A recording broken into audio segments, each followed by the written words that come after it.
जहाँ जहाँ चरण परे राधा के, वहाँ वहाँ वृंदावन हो गया। प्रेम की मूरत राधा रानी से खुद कृष्ण भी मोहित हो गया। हरे कृष्ण, जय श्री हरि। आप सभी भक्तों का दिन शुभ और मंगलमयी हो। भगवान श्री कृष्ण और राधा रानी की कृपा आप सभी भक्तों पर सदा सर्वदा बने रहे। भगवान आप सभी भक्तों की हर मनोकामना को पूर्ण करे। भक्तों, आज की इस वीडियो में आप सभी सुनेंगे निर्जला एकादशी की व्रत कथा। तो आइए बड़े ही श्रद्धा और प्रसन्नचित मन से इस दिव्य कथा का श्रवण करते हैं। भक्तों, श्री नामदेव जी महाराष्ट्र के महान संत थे। उनका जीवन केवल विठल भगवान के भजन, कीर्तन और दर्शन के लिए समर्पित था। वे एकादशी का व्रत अत्यंत श्रद्धा से रखते। उस दिन अन्न तो क्या, जल भी ग्रहण नहीं करते। पूरी रात हरिनाम संकीर्तन में लीन रहते। एक बार एकादशी की रात्रि को संकीर्तन चल रहा था। तभी एक अत्यंत दुर्बल वृद्ध ब्राह्मण दरवाजे पर आया और बोला, नामदेव, मैं भूख से मरा जा रहा हूँ, कुछ खाने को दो। नामदेव जी बड़े ही प्रेम पूर्वक बोले, ब्राह्मण देव, आज एकादशी है, मैं ना खाता हूँ ना किसी को खिलाता हूँ, कृपया प्रातः व्रत पारण तक प्रतीक्षा करें। परंतु ब्राह्मण नहीं माना। बोला, मैं 120 वर्ष का हूँ, मेरा शरीर अब और सहन नहीं कर पाएगा। अगर मर गया तो पाप तुम्हें लगेगा। गांव वालों ने भी नामदेव जी को समझाया। भक्तों, पर नामदेव जी ने अपना नियम नहीं तोड़ा। अंततः ब्राह्मण वही प्राण त्याग बैठा। लोग ने नामदेव जी को बहुत दोष दिया, पर वे शांत रहे। प्रातः व्रत पारण के बाद उन्होंने ब्राह्मण की चिता सजाई, उसे गोद में लेकर स्वयं चिता पर बैठ गए। जैसे ही अग्नि की लपटें पास आई, चमत्कार हुआ। भक्तों, वह वृद्ध ब्राह्मण उठ खड़ा हुआ, नामदेव जी को चिता से बाहर लाया और तुरंत अंतर्ध्यान हो गया। भक्तों, विठल भगवान स्वयं उस रूप में उनकी परीक्षा लेने आए थे। पूरा गांव स्तब्ध रह गया और श्री नामदेव जी की जय जयकार करने लगा। भक्तों, सच्ची भक्ति वह है जो नियमों में अटल रहे। ठाकुर की भक्ति में श्रद्धा, संयम और समर्पण हो तो भगवान स्वयं परीक्षा लेने आते हैं। आलोचनाओं से विचलित ना होकर भजन में डटे रहना ही सच्चा साधक बनता है। प्रेम से बोलिए, विठल भगवान की जय। ओम नमो भगवते वासुदेवाय। भक्तों, तो ये थी विठल भगवान की कथा। हे विठल भगवान, इस दिव्य कथा को जो भी भक्त आज के दिन श्रद्धापूर्वक सुने, उस भक्त की सभी मनोकामना को पूर्ण करे। अब आइए भक्तों, सुनते हैं एकादशी की व्रत कथा। भक्तों, व्रत के दौरान एक बात का ध्यान रखें, व्रत के पूर्ण फल पाने के लिए कथा को पूरा अवश्य सुनेगा, क्योंकि अधूरा कथा से व्रत का फल अधूरा होता है। पूर्ण फल प्राप्त करने के लिए कथा को अंत तक अवश्य सुनेगा और अपनी मन की इच्छा भगवान के सामने अवश्य रखेगा। प्राचीन काल में रुकमांद नामक एक राजा थे। भगवान विष्णु की आराधना ही उनका जीवन था। वे चराचर जगत में अपने आराध्य भगवान के दर्शन करते तथा पद्मनाभ भगवान की सेवा की भावना से ही अपने राज्य का संचालन करते थे। वे सभी प्राणियों के प्रति क्षमा भाव रखते थे। राजा रुकमांद ने अपने जीवन में अपनी समस्त प्रजा एवं परिवार सहित एकादशी व्रत के अनुष्ठान का नियम धारण कर रखा था। एकादशी के दिन राज्य की ओर से घोषणा होती थी कि आज एकादशी के दिन 8 वर्ष से अधिक और 25 वर्ष से कम आयु वाला जो भी मनुष्य अन्न खाएगा वह राजा की ओर से दंडनीय होगा। एकादशी के दिन सभी लोग गंगा स्नान एवं दान पुण्य करते थे। राजा के धर्म की ध्वजा सर्वत्र फहराने लगी। धर्म के प्रभाव से प्रजा सर्वथा सुखी एवं समृद्ध थी। राजा रुकमांद का गृहस्थ जीवन पूर्ण रूप से सुखमयी था।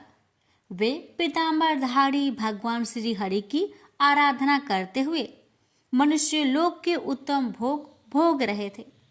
उनकी पतिव्रता पत्नी संध्यावली साक्षात भगवती लक्ष्मी का दूसरा रूप थी। वह सभी दृष्टि से पति का सुख संपादन करने में आदित्य थी। पति का सुख ही रानी संध्यावली का जीवन था। पति की सेवा वह अपने हाथों से करती थी। का पुत्र धर्मागत गुणों में अपने पिता के अनुरूप ही था। उसकी भी बुद्धि भगवान श्री हरि की चरणों में लग गई थी। वह अपने माता पिता का आज्ञाकारी था। उसमें राज्य संचालन की पूर्व योग्यता थी तथा मदिरा एवं जुआ आदि कोई दुर्व्यसन न थी।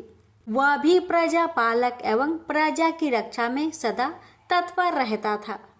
राजा रुक्मांद ने अपने पुत्र धर्मागद के गुणों से प्रसन्न हो राज्य संचार का भार उसके कंधों पर देना आरंभ कर दिया। श्री विष्णु जी की आराधना एवं एकादशी व्रत के प्रभाव से राजा से समस्त प्रजा सुखी थी। मृत्यु के पश्चात सभी बैकुंठ धाम में जाने लगे। नरक के द्वार तक कोई नहीं जाता था। संपूर्ण नरक सूना हो गया। सूर्यपुत्र यमराज एवं चित्रगुप्त के लिए कोई कार्य रहा ही नहीं। जब सभी प्रजाजन बैकुंठ जाने लगे तब यमराज किन्हें दंड दे और चित्रगुप्त किनके कार्य का हिसाब रखे। अंत में ब्रह्मा जी की सभा में पहुंचे। उन्होंने ब्रह्मा जी से राजा रुक्मांद के प्रभाव का वर्णन करते हुए कहा, पितामह, भगवान विष्णु की आराधना एवं एकादशी व्रत के प्रभाव से समस्त प्राणी बैकुंठ धाम को प्राप्त हो रहे हैं। नरक में कोई प्राणी नहीं आ रहा है। लंबे समय से हम लोग व्यर्थ बैठे हैं। यह सुनकर ब्रह्मा जी को अत्यंत प्रसन्नता हुई। वे मन ही मन भक्तराज रुक्मांद को नमन करने लगे। ब्रह्मा जी रुक्मांद की ऐसी अद्भुत महिमा को और बढ़ाना चाहते थे। उन्होंने अपने मन के संकल्प से एक अत्यंत सुंदर एवं लावण्यवती नारी को प्रकट किया। उस नारी का नाम मोहिनी था। वह संसार की सभी सुंदरियों में श्रेष्ठ व रूप वैभव से संपन्न थी। एक दिन राजा रुक्मांद वन भ्रमण के लिए निकले हुए थे। उसी वन में वह मोहिनी अत्यंत मधुर बीना बजा रही थी। उस रूप राशि को देखकर राजा रुक्मांद मोहित हो गए। राजा ने मोहिनी से परिणय की याचना की। मोहिनी ने मुस्कुराते हुए एक शर्त रखी कि जिस समय पर मैं जो कहूँ आपको उसका पालन करना होगा। राजा ने मोह के वशीभूत होकर वह शर्त स्वीकार कर ली और वे मोहिनी के साथ अपनी राजधानी लौट आए। यहाँ वे मोहिनी के साथ सुख से समय व्यतीत करने लगे। युवराज धर्मागद ने शासन प्रबंध की पूर्ण योग्यता प्राप्त कर ली थी। उसने भूमंडल के सभी मंडलों को जीतकर उन पर अपना शासन जमा लिया था। अपने बहुमूल्य रत्न मणियां लाकर अपने पिता को समर्पित किए। धर्मागद के सुशासन से प्रसन्न होकर रुक्मांद ने अपनी संपूर्ण शासन व्यवस्था उसे सौंप दी। योग कन्या से धर्मागद का विधि पूर्वक विवाह हुआ। ब्रह्मा जी ने मोहिनी को राजा रुक्मांद की परीक्षा के लिए ही भेजा था। सुखपूर्वक बहुत समय व्यतीत होने पर एक दिन वह अवसर आ उपस्थित हुआ। रुक्मांद का एकादशी व्रत निर्विघ्न चल रहा था। वह एकादशी के दिन कभी अन्न ग्रहण नहीं करते थे। देव की भांति वे घोषणा करा देते, मनुष्यों, तुम सब अपने वैभव के अनुसार एकादशी के दिन चक्र सुदर्शनधारी भगवान विष्णु की पूजा करो। वस्त्र उत्तम, चंदन, रोली, पुष्प, धूप, दीप तथा हृदय को अत्यंत प्रिय लगने वाले सुंदर फल एवं उत्तम गंध के द्वारा भगवान श्री हरि के चरणारविंदों की अर्चना करो। जो भगवान विष्णु का लोक प्रदान करने वाले मेरे इस धर्म सम्मत वचन का पालन नहीं करेगा, निश्चित ही उसे कठोर दंड दिया जाएगा। एक दिन मोहिनी अपने पति रुकमांद से एकादशी के दिन अन्न खाने के लिए आग्रह करने लगी। उसने हठपूर्वक कहा कि गृहस्थ राजा जो सदैव परिश्रम करता है उसे कभी भी अन्न नहीं छोड़ना चाहिए। राजा ने मोहिनी को बहुत समझाया। उन्होंने शास्त्रों का प्रमाण देकर बताया कि एकादशी के दिन जो अन्न खाता है वह पाप का भागी और नरकगामी होता है, किंतु मोहिनी अपने हठ पर अड़ी रही। राजा ने उसे अनेक प्रलोभन भी दिए, परंतु मोहिनी पर उन बातों का कोई प्रभाव न पड़ा। मोहिनी ने राजा को विवाह के समय दी हुई अपनी शर्त की स्मृति कराई। जो मैं कहूंगी उसे उसको पालन करना होगा, अन्यथा आप असत्यवादी हो जाएंगे एवं सत्य का त्याग करने से आपको पाप का भागी होना पड़ेगा। मोहिनी ने अंत में ये भी घोषणा की, यदि आप एकादशी के दिन अन्न ग्रहण नहीं करेंगे तो मैं आपको त्याग कर चली जाऊंगी। रुकमांद ने मोहिनी को पुनः समझाते हुए पुराणों का प्रमाण किया और कहा कि पुराणों में स्थान स्थान पर यह घोषणा की गई है कि एकादशी पर भोजन नहीं करना चाहिए, परंतु मोहिनी अपने निश्चय पर अटल रही। वह अपने पति को असत्यवादी घोषित करते हुए उन्हें छोड़कर जाने को तत्पर थी।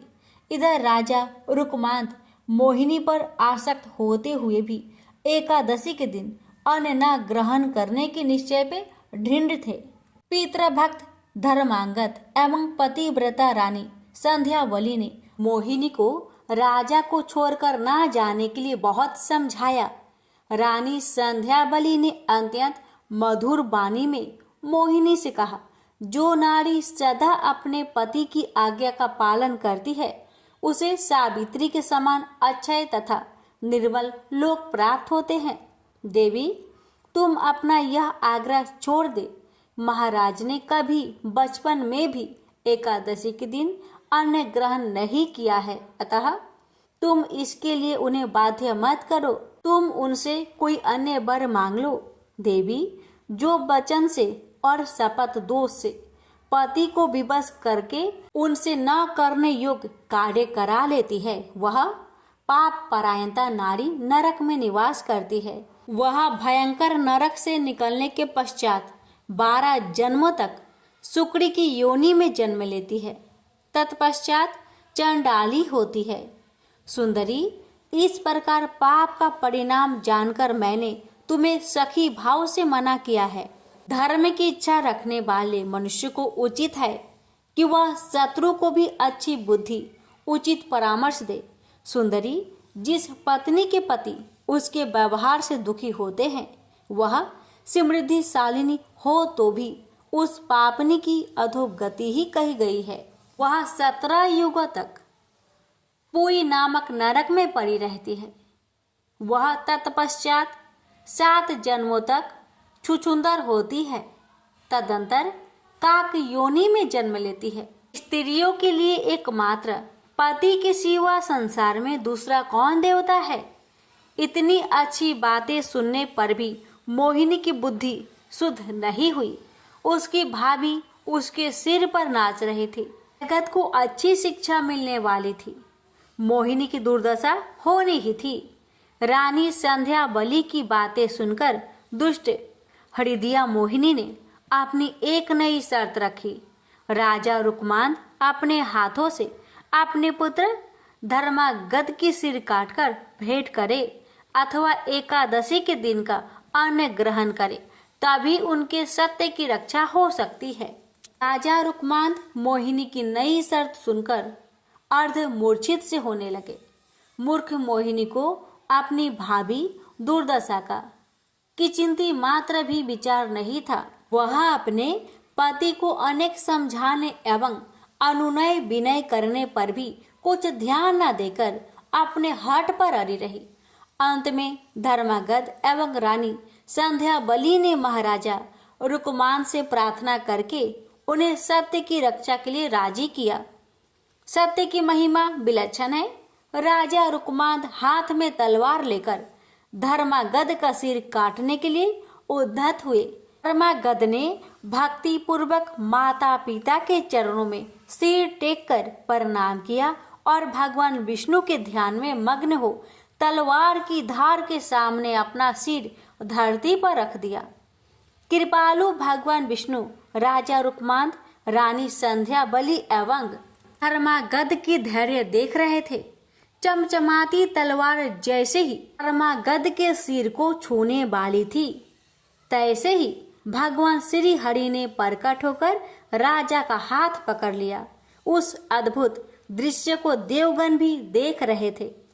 उनके देखते देखते महात्मा नरेश, रानी संध्या बलि एवं पुत्र धर्मागध के साथ भगवान विष्णु में सशरीर विलीन हो गए। क्रूर हृदया मोहिनी भी यह दृश्य देख रही थी। राजा के पुरोहित बसु से यह सब देखा नहीं गया। उनके संकल्प से दुष्टा मोहिनी वही भस्म में हो गई। प्रेम से बोलिए जय श्री हरि।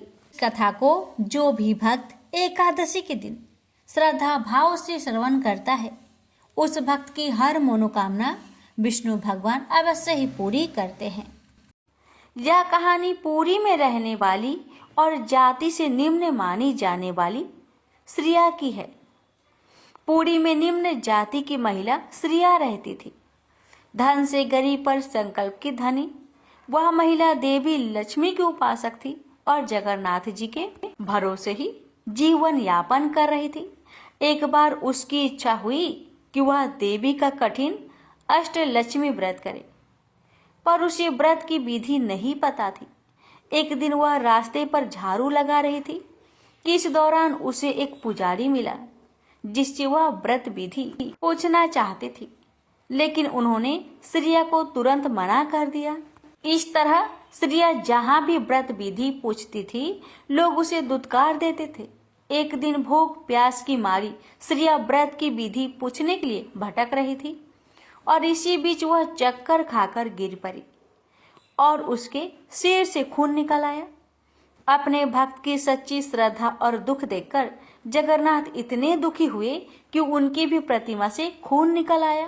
पंडित, पुजारियों और सेवायतों ने यह देखा तो घबरा गए और पुरी में हड़कंप मच गया। ये बात राजा तक भी पहुंची तो वह समझ गया कि जरूर कहीं घोर पाप हुआ है और भगवान श्री मंदिर छोड़कर चले गए हैं। ऐसे में राजा ने तुरंत सिंहासन त्याग दिया और उस पाप की खोज में चल पड़ा, जिसके कारण श्री मंदिर से भगवान चले गए। उधर भगवान के आदेश पर नारद मुनि ने संत का भेष बनाया और श्रिया के घर उसे व्रत विधि समझाने पहुंचे। उन्होंने कहा कि भक्ति सच्ची हो तो किसी कठिन व्रत की जरूरत नहीं होती। तुम सच्चे मन से भजन करो, आसपास को साफ रखो, घर को लीप बुहार कर सुंदर बना लो, सबसे प्रेम से बोलो। जो ऐसा करता है देवी लक्ष्मी उस पर प्रसन्न रहती है। फिर तो तुम केवल दिन भर व्रत रखकर शाम को खीर बनाकर उन्हें भोग लगाओ, आरती करो और प्रसाद बांटो। देवी तुम्हारे घर चलकर आएंगी। श्रिया ने ऐसा ही किया। शाम को वह जब आरती कर रही थी तो एक महिला घूंघट की हुई आई। लोगों की भीड़ के बीच उसने श्रिया को प्रसाद चढ़ाने के लिए एक पोटली दी। श्रिया ने उस महिला को खीर का प्रसाद दिया। खीर खाने के दौरान महिला के चेहरे से घूंघट हट गया और जब श्रिया की नजरें उस पर पड़ी तो वह सुध बुध खो बैठी। श्रिया को जब सुधि आई तब तक सभी लोग जा चुके थे। उसने महिला द्वारा दी गई पोटली खोलकर देखी तो उसमें रत्न, हीरे, सोना, चांदी निकले। श्रिया समझ गई कि माँ लक्ष्मी ने उस पर कृपा कर दी है, लेकिन भगवान जगन्नाथ को तो अभी ये खेल कुछ और लंबा खेलना था। अब जब देवी लक्ष्मी श्रिया के घर से लौटी और श्री मंदिर में प्रवेश करने लगी तो बलभद्र नाराज हो गए।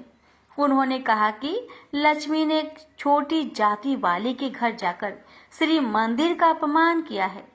उसने वहां का प्रसाद भी खाया और अब वह प्रसाद हमें खिलाकर हमें भी भ्रष्ट करना चाहती है। बलभद्र ने जगन्नाथ जी को आदेश दिया कि लक्ष्मी से रत्न भंडार की चाबी ले ले और उन्हें श्री मंदिर से निकाल दिया जाए। उधर जब देवी लक्ष्मी ने यह सब सुना तो वह क्रोधित हो गई और कहा कि ठीक है, अब मैं यहाँ नहीं रहूंगी, लेकिन आप दोनों को श्राप देती हूँ कि जब तक आप किसी निम्न के हाथ से भोजन नहीं कर लेते, आपका भी भरण पोषण नहीं होगा। लक्ष्मी के जाते ही श्री मंदिर श्रीहीन हो गया, रत्न भंडार खाली हो गया। महल की चौखटों, दरवाजों और पलंग में दीमक लग गई, अनाज सड़ गया, कपड़े फट गए और यहाँ तक कि मंदिर व्यवस्था ही चौपट हो गई। अब जगन्नाथ और बलभद्र खाने को तरसे। जब बलभद्र को भूख सताने लगी तो उन्होंने भेष बदलकर भिक्षाटन का सोचा। अब दोनों भाई जहां भी भीख मांगने जाते तो वहां कुछ अनिष्ट हो जाता, बना हुआ भोजन खराब हो जाता, दाल में पानी गिर जाता, भात जल जाता, कहीं पर जाते तो चूल्हा ही नहीं जल पाता और कहीं कहीं तो कोई द्वार ही नहीं खोलता था। इस तरह भूखे प्यासे भटकते हुए दोनों भाइयों ने 12 वर्ष गुजार दिया, लेकिन न उन्हें जल मिला और न अन्न।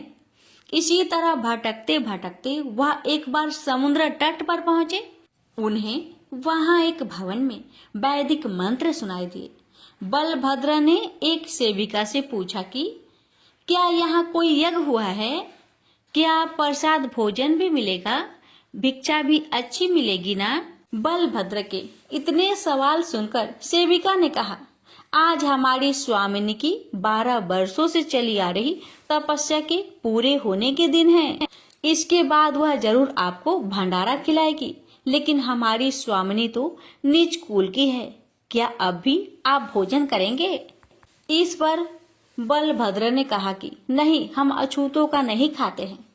अच्छा सुनो, अपनी मालकिन से कह दो कि हमारे लिए भोजन सामग्री मंगवा दे, हम खुद बना लेंगे। स्वामिनी जो कि खुद लक्ष्मी ही थी, उन्होंने सामग्री तो भेज दी, लेकिन अग्निदेव को आदेश दिया कि वह चूल्हा ना जलने दे, सिर्फ धुआं ही करते रहे। अब बलभद्र जो कि सोच के बैठे थे कि आग जलाएंगे, खिचड़ी बनाएंगे और गरम गरम खाएंगे, वहां चूल्हा न जल पाने से इतना झल लाए कि चूल्हा मटकी सभी कुछ फोड़ दिए और जगन्नाथ जी से कहा, जगन, भोजन में क्या छोटा क्या बड़ा, मैं तो कहता हूँ कि भोजन कर ही लेते हैं, ऐसे तो मैं भूखा ही मर जाऊंगा। इसके बाद जगन्नाथ और बलभद्र लक्ष्मी के घर पहुंचे और वहां उन्होंने भोजन करते हुए पहचान लिया कि यह लक्ष्मी ही है। वह लक्ष्मी को सम्मान सहित श्री मंदिर ले आए और इस तरह पूरी से भेदभाव भी मिटा दिया। लक्ष्मी जी के आने से श्री मंदिर का वैभव लौट आया और रत्न भंडार फिर से भर गए। प्रेम से बोलिए जगन्नाथ भगवान की जय, लक्ष्मी महारानी की जय। अब आइए रसपान करते हैं निर्जला एकादशी व्रत कथा। सूत जी ने कहा महर्षि व्यास से कि एक बार भीमसेन ने कहा, हे पितामह, भ्राता युधिष्ठिर, माता कुंती, द्रौपदी, अर्जुन, नकुल और सहदेव आदि एकादशी के दिन व्रत करते हैं और मुझे भी एकादशी के दिन अन्न खाने को मना करते हैं। मैं उनसे कहता हूँ कि भाई, मैं भक्ति पूर्वक भगवान का पूजा कर सकता हूँ और दान भी दे सकता हूँ, लेकिन भूखा नहीं रह सकता। इस पर महर्षि व्यास ने कहा, हे भीमसेन, वे सही कहते हैं।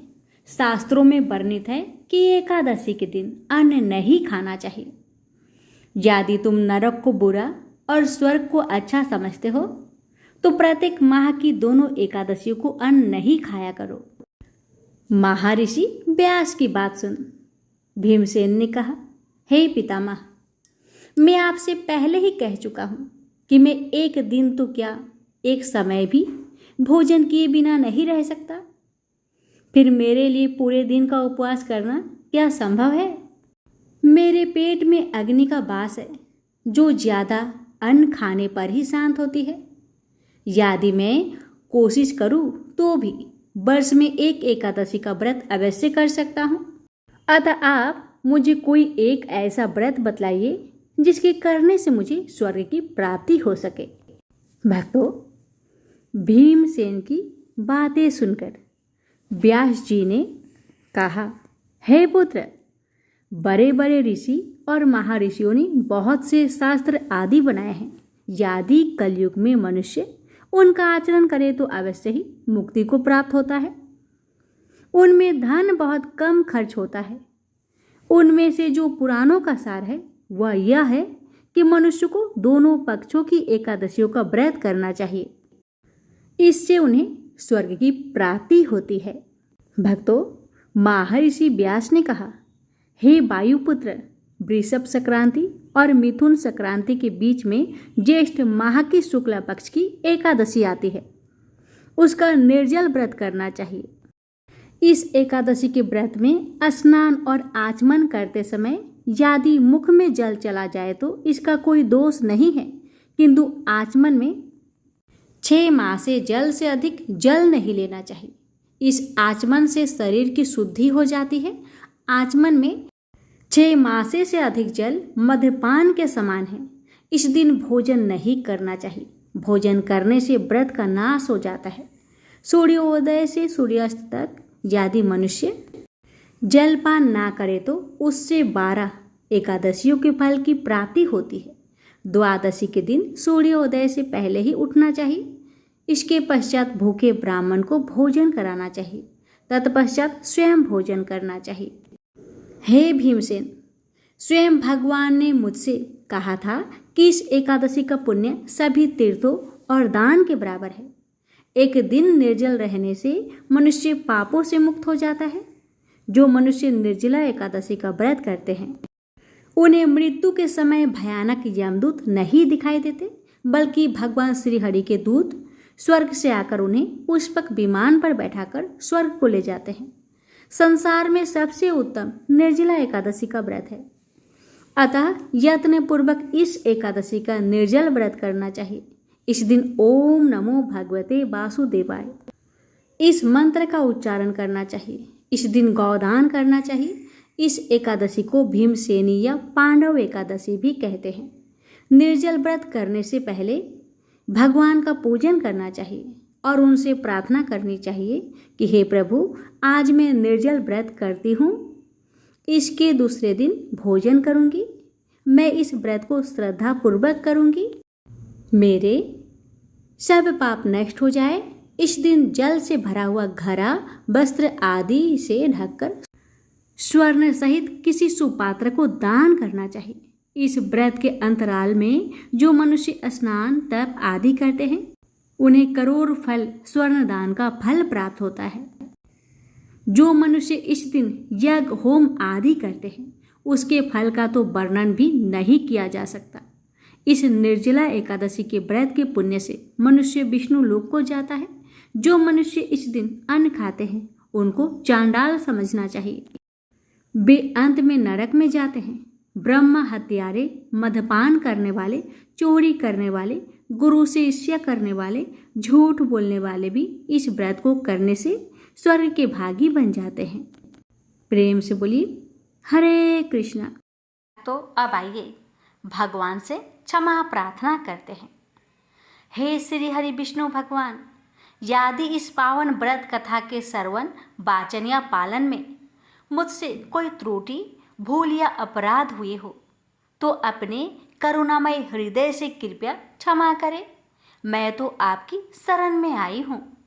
हे भगवान, मेरी भक्ति स्वीकार करें, मेरे भाव को ग्रहण करें और मुझे आपके चरणों में अटल स्थान दे। प्रेम से बोलिए जय श्री हरि।